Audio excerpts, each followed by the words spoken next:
Recent గా నేను మొన్న మా ఇంట్లో మా ఊర్లో ఎలక్షన్స్ ముందు ఒక తాతని అడిగిన, తాతని ఓటు ఎవరికి వేసినాయనంటే ఆ తాతని అడిగా, ఇంకెవరికి వేస్తా, ఆయనకే వేస్తా అని పలానా వ్యక్తి పేరు చెప్పిండు. అవునా తాత, ఎందుకు వేసినావు నీ ఓటు అంటే, ఎందుకేను ఆయన మా కులం కూడా ఆయన కాకపోతే ఇంకెవరికి వేస్తా అని చెప్పి, ఓ కులం చూసి కూడా ఓటేస్తారా అని చెప్పి నేను పక్కనే ఉన్న అమ్మమ్మని అడిగిన, అమ్మమ్మ నీ ఓటు ఎవరికి వేసినావు అని చెప్పి.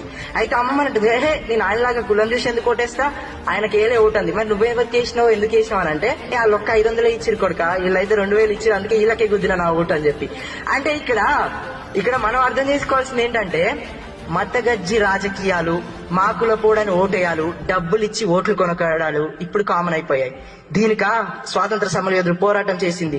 ఇదా ప్రజాస్వామ్యం అంటే, ఇదా నీతిగా నిజాయితీగా? ఒక్క చెప్పండి, మీకు ఎప్పుడైనా గుర్తుంచుకోండి, నిజాయితీ నీతివంతమైన నాయకుడైతే కుల మత వర్గ వర్ణ రంగు లింగ విభేదాలేవి లేకుండా ప్రజాస్వామ్యబద్ధంగా నిరంకుశ రహితంగా పరిపాలన జరిగేవాడే ఉన్నతమైన ఉత్తమమైన నాయకుడు.